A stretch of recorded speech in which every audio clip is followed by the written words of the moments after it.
clearly the impact of Brexit is quite profound. I mean, in a sense, foreign exchange markets were saying you have devalued the economy. Is there a world in which it could have benefited our economy? No, I don't think so. It still amazes me that this decision could be taken in such a frivolous way. It was an act of complete folly. It's absolutely extraordinary, the lack of understanding of your own economic history. We learned through bitter experience then that you were much less influential outside than inside the European project. Paul Wallace, welcome to Politics, Joe. How are you?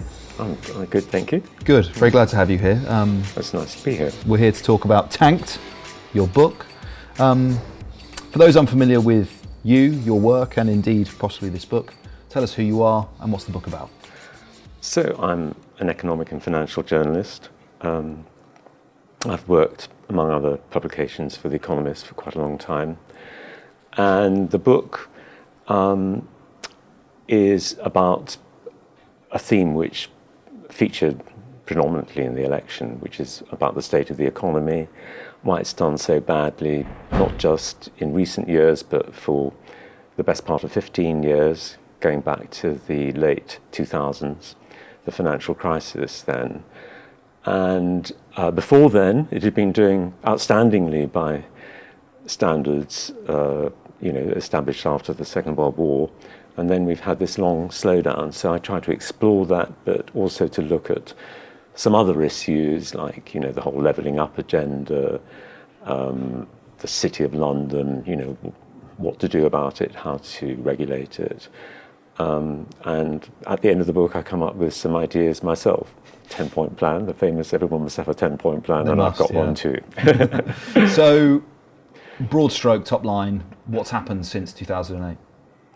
Well, I compare, for example, the 15 years before 2007, and I then look through between 2007 and 2022, and it's a sort of fairly disastrous story in terms of underlying growth or average growth over that period. So, before, in those 15 years up to 2007, you had the economy growing by almost 3% a year, which was incredibly good given historical standards. And since then, by little more than 1% a year. And if you look at the GDP per person, per head, it's even more of a slowdown from around 2.5% in the period up to 2007, down to less than 0.5% a year. So there's been and the fundamental reason for that is a collapse in productivity growth. And I think the Royal Statistical Society at sometime around 2019, 2020 had a statistic of the decade, and it was very low productivity growth. The most recent election campaign a lot was made of growth, particularly by the Labour Party. The Conservatives, relatively recently as well, very big advocates of growth. Liz Truss in particular, a very big advocate of economic growth. So the much maligned and correctly much maligned mini budget was actually a plan for growth. That's what it says on the Didn't work out too well for her. And I think ONS very recently released data. We've had 2 consecutive months now of stagnant growth, which fits obviously into that broader context which you just laid out. Well, sorry if I can interrupt there. Please.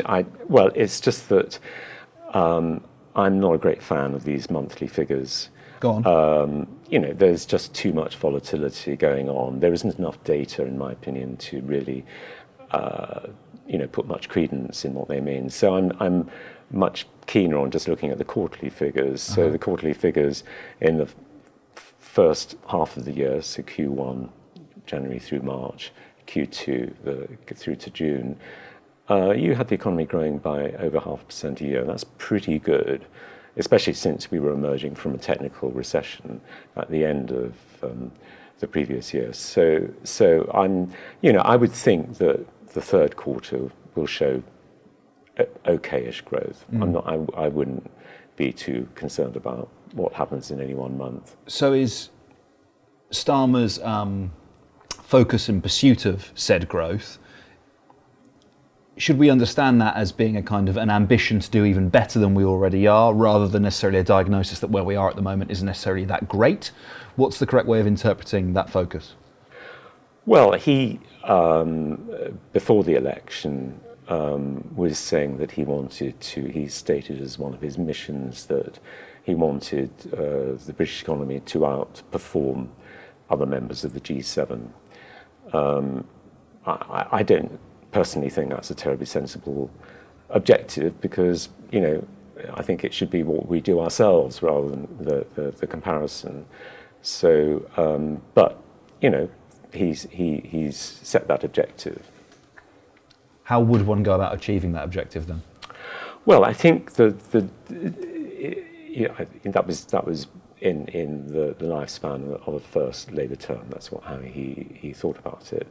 I mean, I think in a way it's 4 to 5 years. It's actually too short, really, because I think you need to diagnose what is wrong with the economy. I mean, why has it done so badly? Why has the deterioration in our performance been worse than any other G7 economy, which to a certain extent reflects that we were doing rather better than usual in the period before then.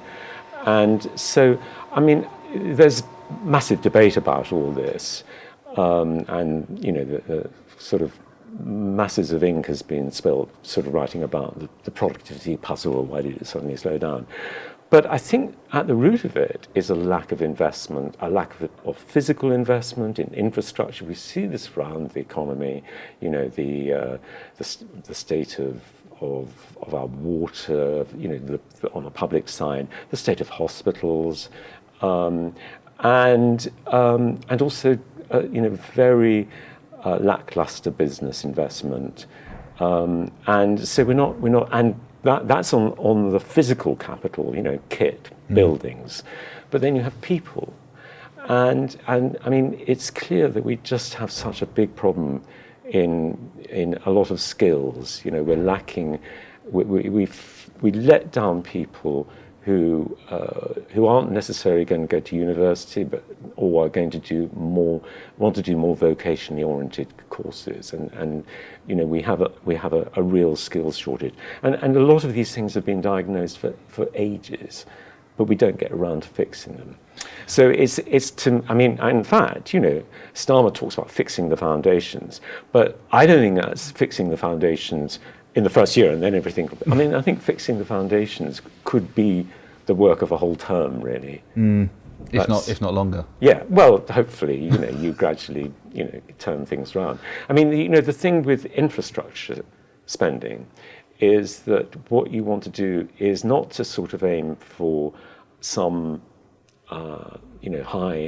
some 1 year, 2 years of high spending on it. You want to have a consistent stream of infrastructure projects going through, and then the construction industry can plan for that and can invest itself in the skills it needs, in the people it needs. So we want to be more like the tortoise than the hare. The hare will always, sort of run out of steam. We've got to be more like a tortoise. Looking beyond, I know certainly Starmer and Reeves have said that they intend to get to a point where sort of private capital investment is more than matching public capital investment. Well, with respect, it's much higher than public investment.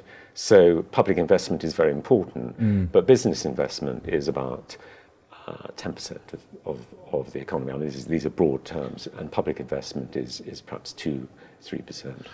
Where does that public investment come from? If the Labour Party has constricted itself with the fiscal rules that it said it's going to adhere to, they may or may not raise, I think they probably will raise taxes in the budget. If we are sat here saying the social good, the economic good as a product of this investment is really quite significant, whether it's in literal sort of economic growth, whether it's in health outcomes, crime outcomes, from, let's say, improved house building, whatever it is, how should they go about actually physically getting that cash? Should they borrow? Should they raise taxes? Should they discard the fiscal rules that they said they're going to adhere to? Well, I mean, investment should primarily be financed through borrowing. I mean, this is how companies behave. I mean, we should do that.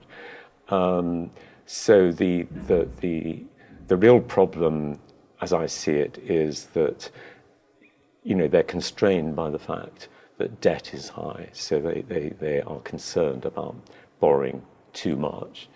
And you can see why, because interest payments shot up during the period of high inflation, and so that is a sort of big burden on the exchequer. But I think that I actually personally think that the city would be, by which I mean financial markets in general, would be fairly okay with debt rising if it is actually financing investment, because they can see, if the investment works, then ultimately you will have a bigger economy, and then that means that you needn't worry too much about debt. I mean, the whole issue about debt is how sustainable it is. Are the public finances on a sustainable footing? So yeah, but we'll see what they do about the fiscal rules. What do you think the pressure is, or the disinclination is, towards higher borrowing? Do you think that's the point where the politics of it come into it? That essentially the Labour Party is terrified of being accused of, as the Conservative Party regularly does, mismanaging the economy, of debt rising, and they're scared of getting into it for that reason? It's a bit difficult for the Conservatives to make that claim, to be honest. Yeah. So, well, look, I mean, I think the reason for the concern about the public finances is that essentially we need to raise taxes to pay for public services. Public services are in a terrible mess. So although taxation has risen a lot as a proportion of GDP, it probably needs to rise more. And it was actually really irresponsible of the outgoing Chancellor Hunt, essentially, presumably, with Sunak pushing him towards it, to lower NI taxes in the way in which they did, because really, it was not a sound public finances move. The argument that Starmer's making to kind of lay the groundwork for whatever he is about to announce in the budget, whatever Reeves will announce in the budget, is this £22 billion black hole in the finances that he's been talking about, attributed to, at least in part, to the Liz Truss mini budget, to potential overspend, or claimed, recently discovered departmental overspend. What's your assessment of the sort of validity of that figure? Is it fair? Is it correct for the Labour Party to come in and argue there's this huge gap in the public finances? We had no idea that it was here before. So it's about the current fiscal year, okay? And the question is, why there already seems to be claims on the reserve, why some of the spending seems to be higher than expected. But I think that really it's neither here nor there, because her budget will be setting taxes for coming years, and that's what really matters. And I think that before the election, that's what think tanks like the IFS were saying, there isn't enough margin here. Is it fair to attribute as much blame for the kind of dire economic situation we find ourselves in to the Conservative Party and to Liz Truss? Is it a deeper, longer term trend? I mean, as you sort of argued here, that actually we have to broaden our time horizon quite significantly, and to say that it's all the fault of this, terrible mini budget, this plan for growth. No, the mini budget was a disaster, and I liken it to the IMF. Having to have a bailout loan from the IMF in 1976. It was sort of a complete disaster that there was such a loss in confidence in the British government. But that's what you do if you make unfunded tax cuts. Which shows, you can't ignore the city at all. You've got to be, you've got to keep the state of our public finances is not so good that we can ignore the people who are lending to us. But yeah, I mean, it's much broader. It includes the massive self-inflicted harm of Brexit, and but fundamentally, the productivity growth slowdown had started before that, so it's deeper than that, and the sort of the failure to remedy things, I think, is quite deep standing. You mentioned Brexit. You write in the book, you say that Brexit devalued the economy. Can you explain what you meant by that? Well, I mean, I was really referring to the exchange rate having fallen. But I mean, that's a sort of metaphor, really. I mean, but the fall in the exchange rate made us all poorer. That's without any doubt. But clearly, the impact of Brexit is quite profound. I mean, in a sense, foreign exchange markets were saying you have devalued the economy. I mean, and contributing to poor living standards by making things more expensive, because that's what happens when you have a weak currency. But they were anticipating the effects of Brexit, and they got it right. And I mean, when I wrote that, sort of concluding it early this year, the pound was still below where it had stood on the eve of the referendum vote, against both the euro and the pound and the dollar, and that remains the case. Was that case inevitable?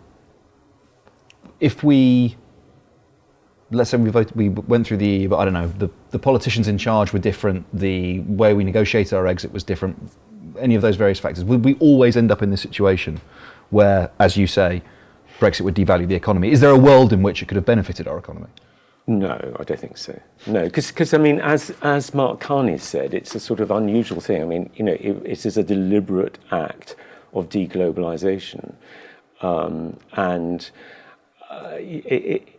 it still amazes me that this decision could be taken in such a frivolous way, in my opinion.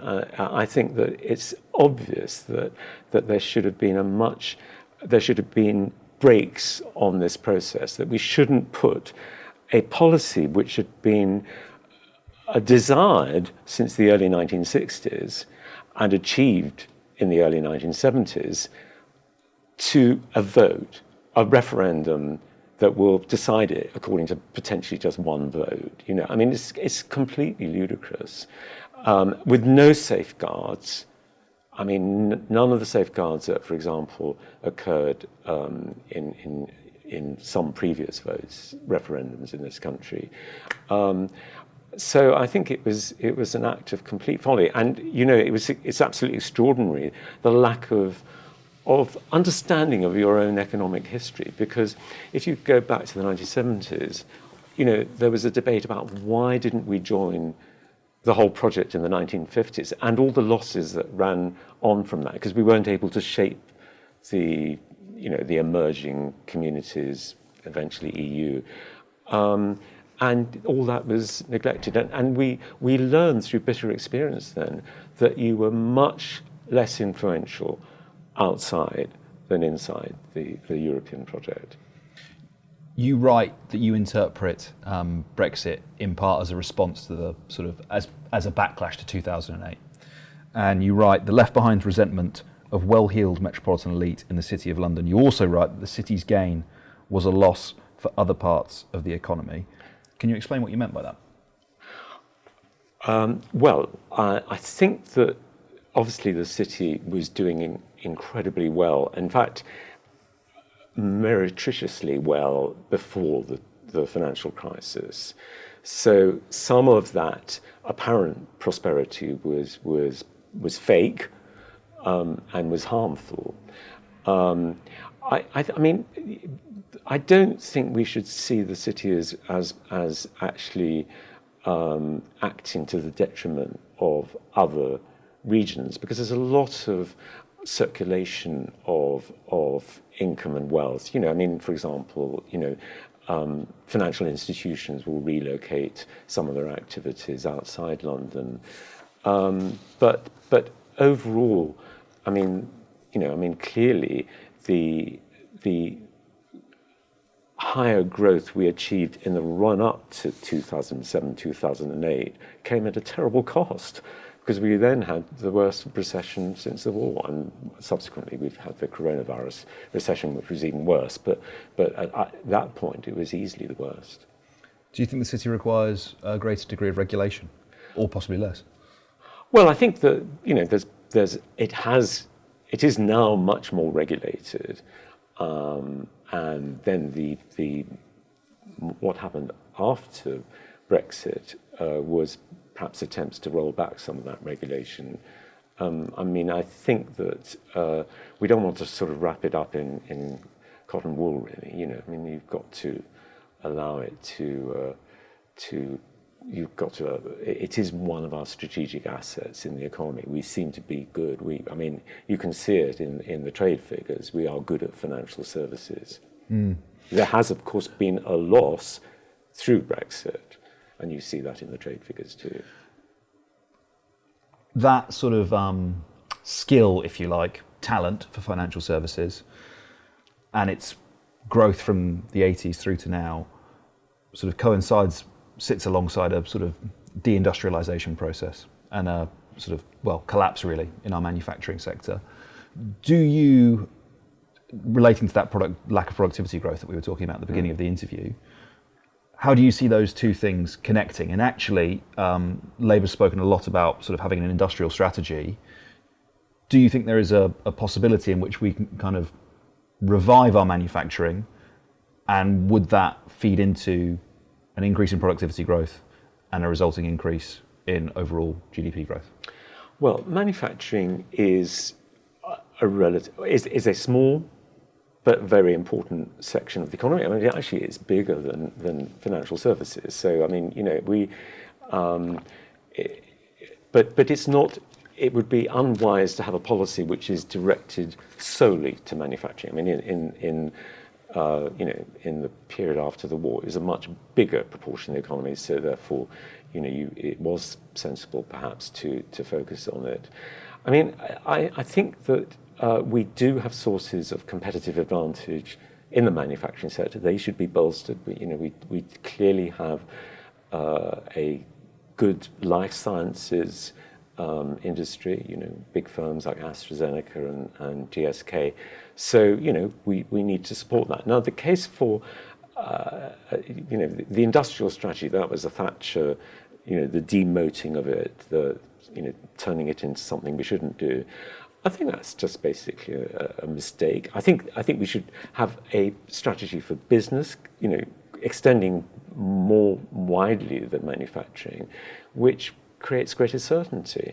I mean, because you see, the government intervenes in the economy in so many different ways that actually it's quite a sensible thing to actually think, well, you know, are we actually acting in unison or are we acting against ourselves? So I think it is sensible to have such a policy, and I don't think it's necessarily I mean, the argument against it has always been, well, you're going to subsidise losers. You know, you say you're going to back winners, but you'll end up supporting losers.